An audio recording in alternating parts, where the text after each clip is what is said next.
नमस्कार दोस्तों। आज हम पढ़ने जा रहे हैं द्विवेदी युग के सुप्रसिद्ध कवि मैथिली शरण गुप्त के साहित्यिक योगदान के बारे में। इससे पहले की वीडियो में हम द्विवेदी युग के तथा उसके भी पहले के वीडियो में हमने भारतेंदु युग के प्रमुख कवियों का परिचय लिया, उनके साहित्यिक योगदान का परिचय लिया। उसके बाद हमने द्विवेदी युग के प्रतिनिधि कवि महावीर प्रसाद द्विवेदी और अयोध्या सिंह उपाध्याय हरिऔध का परिचय हमने पिछले वीडियो में देख लिया है, उनके साहित्यिक योगदानों को देख लिया है। आज हम देखते हैं मैथिली शरण गुप्त के बारे में। मैथिली शरण गुप्त द्विवेदी युग के सबसे प्रसिद्ध कवि हैं और ये द्विवेदी जी यानी कि महावीर प्रसाद द्विवेदी जी के प्रख्यात शिष्यों में से एक हैं। इनका जो जन्म समय है मैथिली शरण गुप्त का 1883 है और मृत्यु वर्ष इनका 1964 है। ये मुख्य रूप से प्रबंध काव्यों की रचना के लिए जाने जाते हैं और इनका जो प्रबंधात्मक इन्होंने महाकाव्य भी लिखा है, खंडकाव्य भी लिखा है। इनकी जो रचना है वो प्रसिद्ध रचनाएं इस प्रकार हैं। जयद्रथ वध इन्होंने लिखा है 1910 में। भारत भारती इन्होंने लिखा 1912 में। भारत भारती इनकी ख्याति का प्रमुख आधार है। इसकी वजह से ही भारत भारती रचना की वजह से महात्मा गांधी ने इन्हें राष्ट्रीय कवि की उपाधि दी थी। भारत भारती रचना में भारत का अतीत, भारत का वर्तमान और भारत के भविष्य का झलक दिया गया है। भारत का अतीत कितना गौरवशाली था, भारत के वर्तमान में क्या दुर्दशा हो गई है और भारत का अतीत कैसे संवारा जाए, 3 खंडों में इन्होंने व्यक्त किया है। यह काफ़ी प्रसिद्ध रचना रही है भारत भारती। इस पर मुदस्से हाली का प्रभाव माना जाता है। भारत भारती रचना 1912 में आई थी। अगली इनकी रचना है पंचवटी। इसके प्रमुख नायक लक्ष्मण हैं।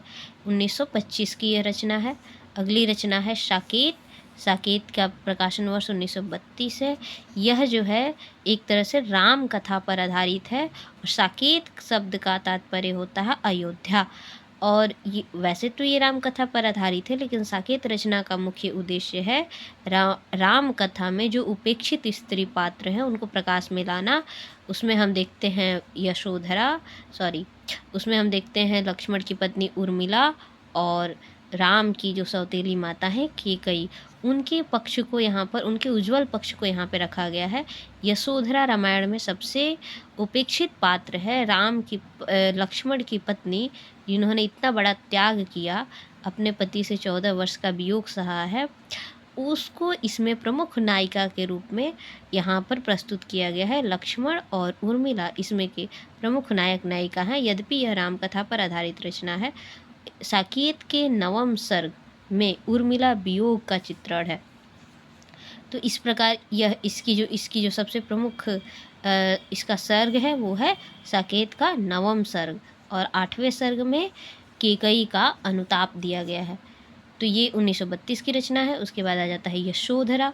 यशोधरा भी 1932 की रचना है। यह जो है जो हमारे गौतम बुद्ध हैं, जो सिद्धार्थ हैं, उनकी पत्नी यशोधरा के जीवन चरित्र पर आधारित है। यशोधरा भी एक उपेक्षित नारी पात्र है जिसको छोड़कर अपनी पत्नी और पुत्र को सोते हुए छोड़ कर के जो महात्मा बुद्ध निकल जाते हैं, अपना परिवार त्याग देते हैं। उसके बाद यशोधरा की जो स्थिति है, यशोधरा के दुख को यहाँ पर अभिव्यक्त किया गया है। अगली रचना है नहुस 1940 में।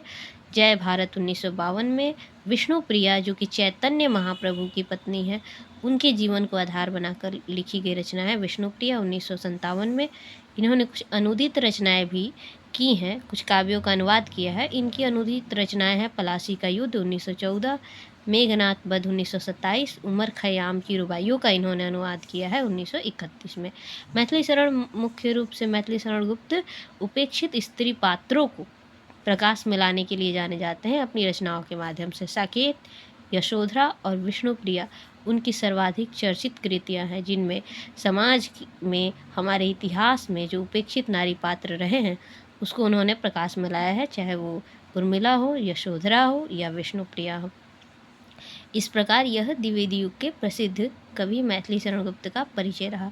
इसी प्रकार के अन्य तथ्यों के लिए चैनल को लाइक और सब्सक्राइब करें। धन्यवाद।